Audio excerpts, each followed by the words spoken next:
കേരളത്തിലെ ജനസംഖ്യയിൽ പ്രായമാവുന്നവരുടെ എണ്ണം കൂടുന്നു എന്നുള്ളതാണ് മലബാർ ജേർണൽ ഇത്തവണ കൈകാര്യം ചെയ്യുന്ന പ്രധാന തീം. ഈ വിഷയത്തെക്കുറിച്ച് നമ്മളോട് ഇന്ന് സംസാരിക്കുന്നത് ഡോക്ടർ KS ജെയിംസ് ആണ്. ഡോക്ടർ KS ജെയിംസ് ഡെമോഗ്രഫിയെക്കുറിച്ചിട്ടുള്ള ലോകമാകെ അറിയപ്പെടുന്ന സാമൂഹ്യശാസ്ത്രജ്ഞനാണ്. ബോംബെയിലെ ഇൻ്റർനാഷണൽ ഇൻസ്റ്റിറ്റ്യൂട്ട് ഓഫ് പോപ്പുലേഷൻ സയൻസസിൻ്റെ ഡയറക്ടറായ ജെയിംസ് ആണ് ഇന്ന് നമ്മളോട് ഈ വിഷയത്തിൽ സംസാരിക്കുന്നത്. അത് പോപ്പുലേഷൻ രംഗത്ത് വരുന്ന മാറ്റങ്ങൾ, അതായത് ജനസംഖ്യയുടെ അനുപാതത്തിൽ പ്രായമായവരുടെ എണ്ണം കൂടുന്നതും അല്ലെങ്കിൽ ഡെമോഗ്രാഫിക്കായുള്ള ചേഞ്ച് എന്ന് പറയുന്ന ഡെമോഗ്രാഫിക് ട്രാൻസിഷൻ എന്ന് പറയുന്ന വിഷയത്തെക്കുറിച്ചുമാണ്, അതിൻ്റെ വിവിധ വശങ്ങളെ കുറിച്ചിട്ടാണ് ഡോക്ടർ ജെയിംസ് സംസാരിക്കുന്നത്. ഈ ഡെമോഗ്രാഫിക് ട്രാൻസിഷൻ നമ്മൾ പലരും പറയുന്നത് പോലെ കേരളത്തിൽ പ്രായമായി വരുന്നവരുടെ എണ്ണം കൂടുന്നത് കൊണ്ട് കേരള സൊസൈറ്റിക്ക് വളരെ ഗുരുതരമായ ഭവിഷ്യത്തുകൾ ഉണ്ടാകുമെന്നുള്ള ചില ആശങ്കകൾ അദ്ദേഹം പങ്കുവയ്ക്കുന്നില്ല. അദ്ദേഹം അതിന് പകരം പറയുന്നത് ഈ ഡെമോഗ്രാഫിക് ചേഞ്ച് എന്ന് പറയുന്നത് അല്ലെങ്കിൽ ഡെമോഗ്രാഫിക് ട്രാൻസിഷൻ എന്ന് പറയുന്നത് ലോകത്ത് ആകമാനം നടക്കുന്ന ഒരു പ്രക്രിയയാണെന്നും പല രാജ്യങ്ങളും, ഇപ്പോൾ ഉദാഹരണമായിട്ട് പാശ്ചാത്യ രാജ്യങ്ങൾ, ജപ്പാൻ തുടങ്ങിയ രാജ്യങ്ങൾ ഇത്തരം മാറ്റങ്ങളോട് എങ്ങനെയാണ് അതനുസരിച്ചിട്ട് അവരുടെ സാമൂഹികപരമായ ജീവിത സാഹചര്യങ്ങൾ എങ്ങനെ അഡാപ്റ്റ് ചെയ്യുന്നു എന്നുള്ളതിനെ കുറിച്ചിട്ടും അദ്ദേഹം വിശദീകരിക്കുന്നു. അതുകൊണ്ട് കേരളത്തിൻ്റെ കാര്യത്തിൽ ഈ കാര്യത്തിൽ അമിതമായ ആശങ്കകൾക്ക് ആവശ്യമില്ല. നമ്മൾ ഈ കാര്യത്തെ എങ്ങനെ നേരിടണമെന്നുള്ളതിനെ കുറിച്ചിട്ട് വളരെ വ്യക്തമായ ഒരു പ്ലാൻ ഓഫ് ആക്ഷനോട് കൂടിയിട്ട് ഈ കാര്യത്തെ സമീപിക്കണമെന്നാണ് ഡോക്ടർ ജെയിംസിൻ്റെ പ്രധാനമായി മുന്നോട്ട് വയ്ക്കുന്ന നിർദ്ദേശം. ഡോക്ടർ ജെയിംസിന് സ്വാഗതം.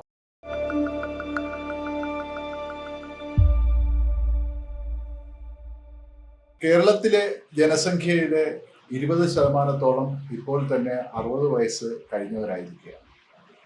ഒരു ഡെമോഗ്രാഫിക് ചേഞ്ചിൻ്റെ പശ്ചാത്തലത്തിൽ കേരളീയ സമൂഹത്തിൽ ഈ ഒരു മാറ്റം എങ്ങനെയാണ് പ്രതിഫലിക്കുക? എന്തെല്ലാമായിരിക്കും താങ്കളുടെ അഭിപ്രായത്തിൽ അതിൻ്റെ സാമൂഹികവും സാമ്പത്തികവുമായ പ്രത്യാഘാതം? നമ്മുടെ ഈവൻ 2021 അനുസരിച്ച് നോക്കിക്കഴിഞ്ഞാൽ I think according to the projection almost 16.5, അതായത് around 17% are Kerala suppose to be in 60+ age group. അതാണ് ഡേറ്റ കാണിക്കുന്നത്. Even by 31 it can be to something around 20% or even little slightly higher than 20%. That is what the data is showing. So which is definitely, it will keep on increasing because when the fertility is low, naturally proportion keeps on changing. The question many people have been asking, what would be its impact? The proportion of elderly rapidly increasing, whether it will have a negative impact. It will have some impact, but many countries now shows that that impact can be minimized. The question is that how do you minimize it? There are 2 or 3 possibilities. One is that you can increase the productivity of the people even during the older ages. That is, you don't need to have a stoppage at 60 or your productivity. You can really be economically productive even after that. So it means that many countries started increase. That is one thing. And secondly, how does it matter? The life expectancy matters when you live in the period of disability. Disability means, because of diseases, etc., you are not able to really perform any economically productive activities. That period, if it is expanding, then it is a matter of concern. പല കൺട്രീസിലും അത് expand ചെയ്യായിരുന്നു. കാരണം life expectancy increase ചെയ്തപ്പം പല കൺട്രീസിലും നമ്മുടെ disease period, നമ്മൾ 70 life expectancy, 5 വർഷം say that on an average people say that they are living in diseases and hospitalization and all those thing. That period is now reducing. It is in many countries. അത് reduce ചെയ്യാനുള്ള basically കാരണം നമ്മുടെ life style ചേഞ്ചസും you have major emphasis on diagnostic kind of things, because cancer mortality has been a major things in the Western countries. They have substantially reduced it because because of the awareness, because of the lifestyle changes, because of exercises, and also because of the diagnostics. They have early diagnostics in videyamaki angane. So there are different possibilities. Even cardiovascular diseases, these are all lifestyle type of diseases. you can reduce it so that your productivity can be increased, economic productivity can be increased, which can really reduce the burden of aging. അതിപ്പോ sir അടക്കമുള്ളവരുടെ ആ 2017 India ageing റിപ്പോർട്ടില് 3 കാര്യങ്ങൾ അന്ന് flag ചെയ്തിരുന്നല്ലോ. ഒന്ന്, ഈ പറയുന്ന പോലെ gender, സ്ത്രീകൾ കൂടുതൽ ഇതായിട്ട് വരുന്നത്, ഏജ്ഡ് ആയിട്ട് വരുന്നത്. സെക്കൻഡ്ലി, ഈ പറഞ്ഞതുപോലെ ഈ ഹെൽത്ത് കെയറിന്റെ ഇഷ്യൂസ് വരുന്നുണ്ട്. തേർഡ്ലി, ഈ മൈഗ്രേഷൻ, ആൾക്കാർ ചെറുപ്പക്കാരില്ല വയസ്സായവരെ നോക്കാനായിട്ട് എന്ന് പറയുന്നത്. അപ്പൊ ഈ 3 കാര്യങ്ങളിലും കേരളത്തിനകത്ത് വളരെ റെലവന്റ് ആണ്. ഒന്ന്, ഒരു പക്ഷേ അതിൽ പറഞ്ഞ ഒരു കാര്യം ഈ റൂറൽ ഇതാണെന്ന്, ഗ്രാമീണ മേഖലകളിൽ കൂടുതൽ വയസ്സായവർ വരുന്നു എന്ന് പറയുന്നത്. അതൊരു പക്ഷേ കേരളത്തിന് അത്രയധികം, കാരണം കേരളം ഒരു റൂറൽ അർബൻ കണ്ടിന്യൂ ആണല്ലോ, അതുകൊണ്ട് അങ്ങനെ ഒരു റൂറൽ സാധനം ഇല്ല എന്ന് പറയുന്നത്. പക്ഷെ ബാക്കി 2 കാര്യങ്ങളും വളരെ ഇമ്പോർട്ടന്റ് അല്ലേ കേരളത്തിൽ? Yeah, that's very important. There's no doubt about it.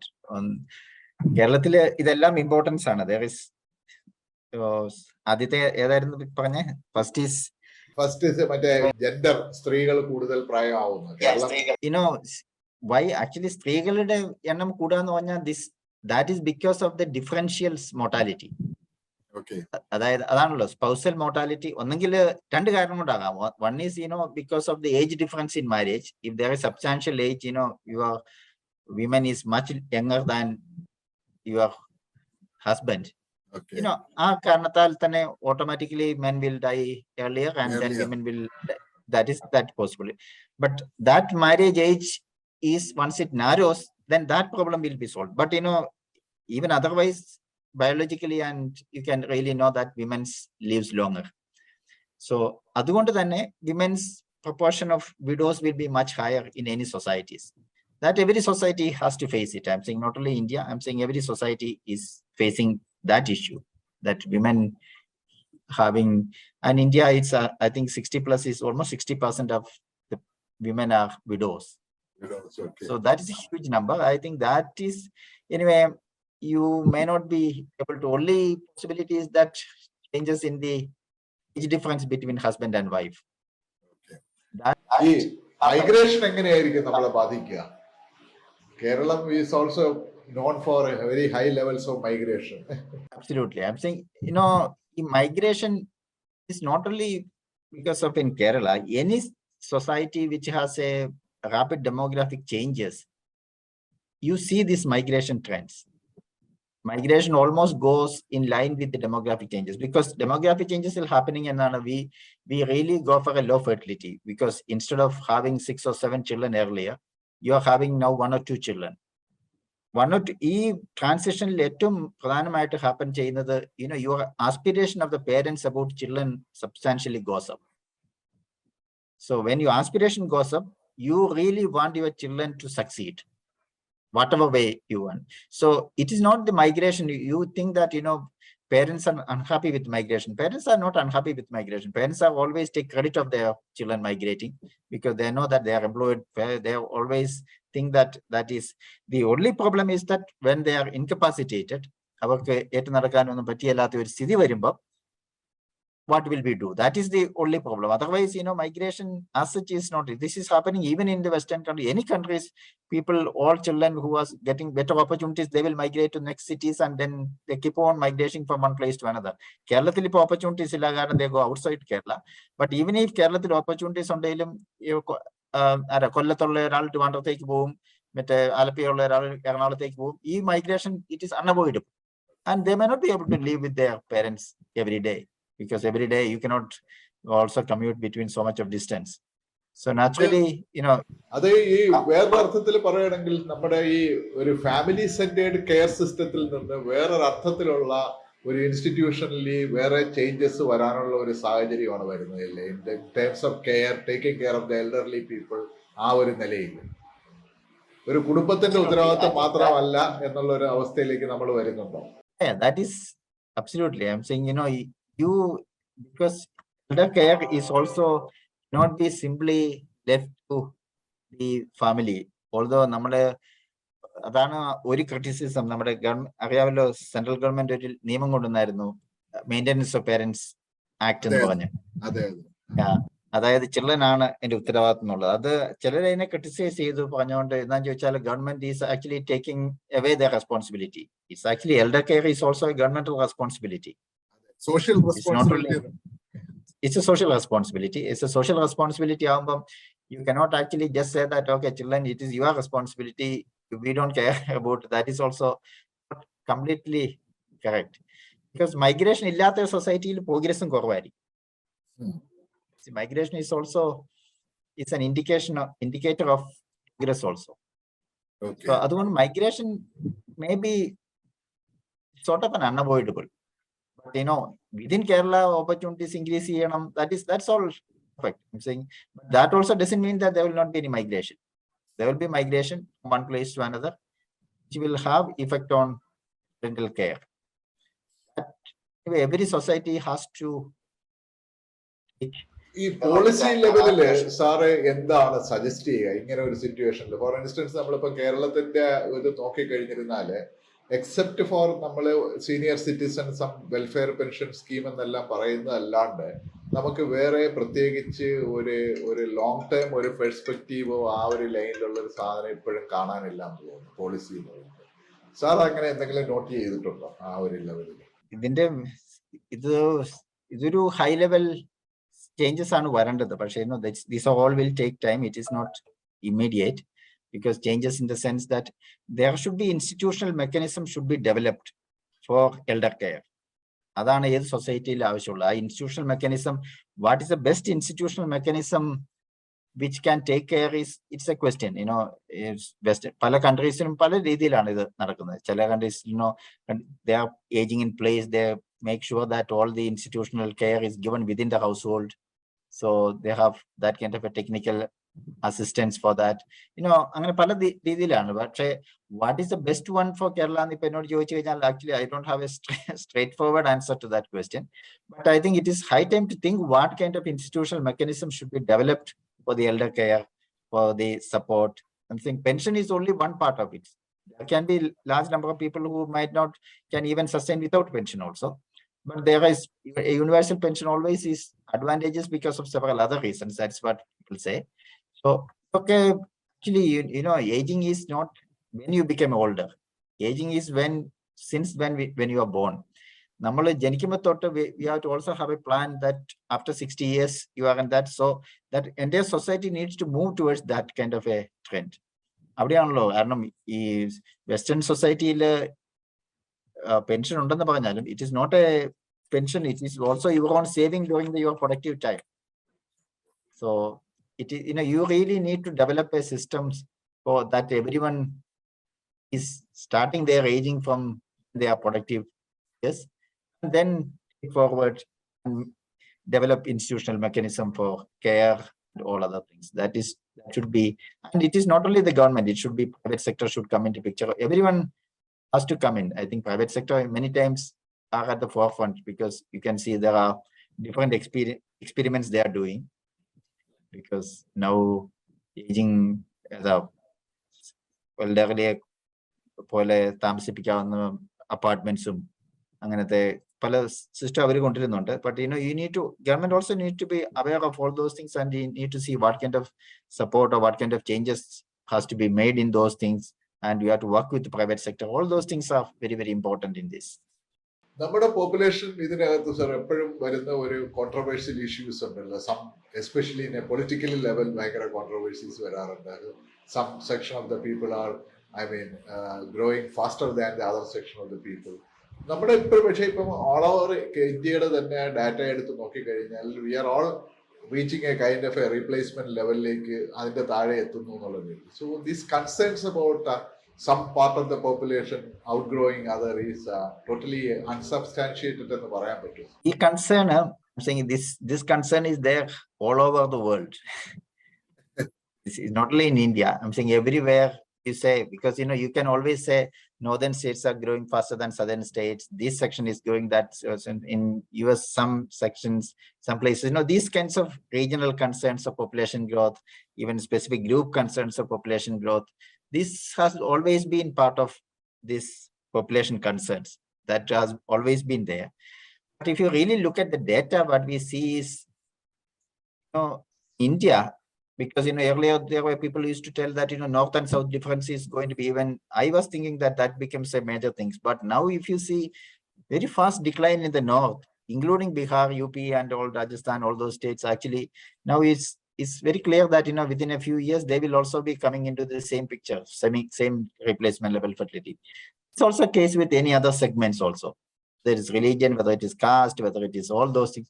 Because what we see is that demographic or fertility transition is sort of a universal now. There's no exception to it. So all the caste, all the religious group, all regions, everyone is being part of the demographic changes. So naturally, the only thing that we know, there are differences between south and north. There has been fertility level differences. Between religious group, there is fertility level differences. And if you look at, the trend is that everywhere the decline is almost same, whether it is religious group wise, whether it is the region wise, the changes are very, very rapid. So naturally, I don't think this is a major concern in the coming years.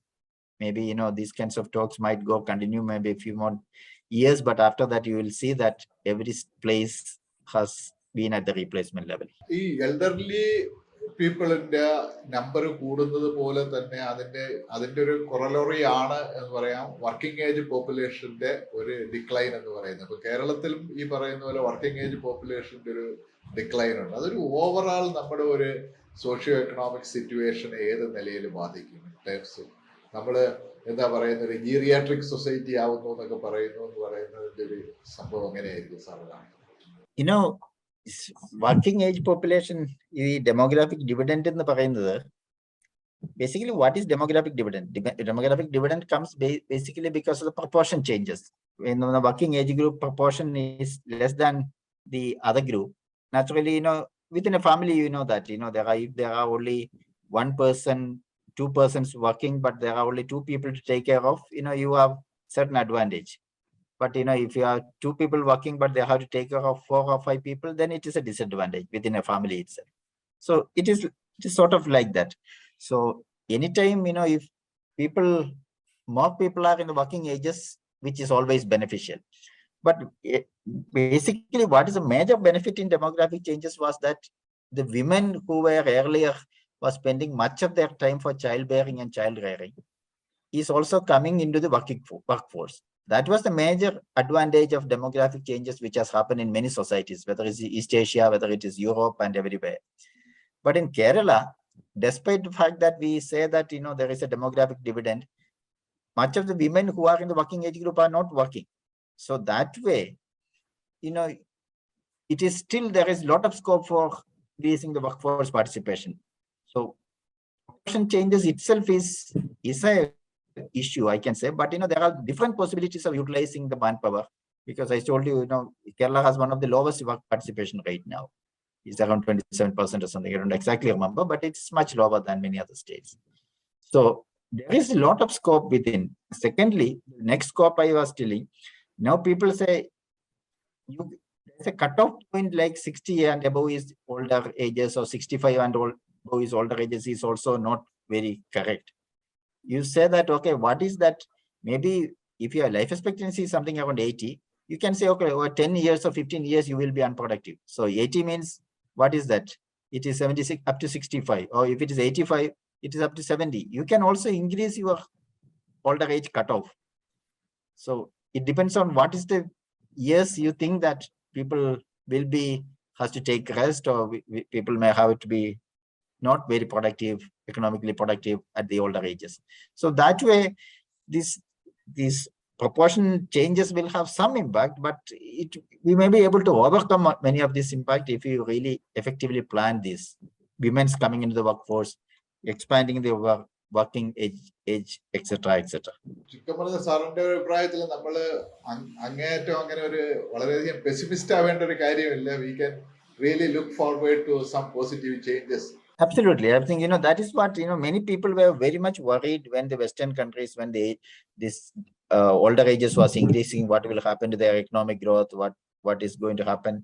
But we still see that kind of an alarm situation has not happened in any societies. even including Japan.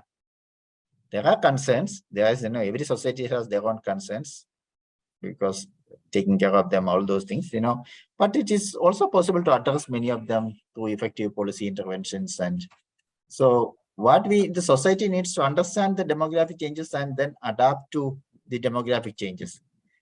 That is what's very, very important. Thank you very much, sir, for joining us for this brief conversation. Thank you very much. We look forward to look at you for your Okay. expertise future also. Thank you, sir. Okay, bye.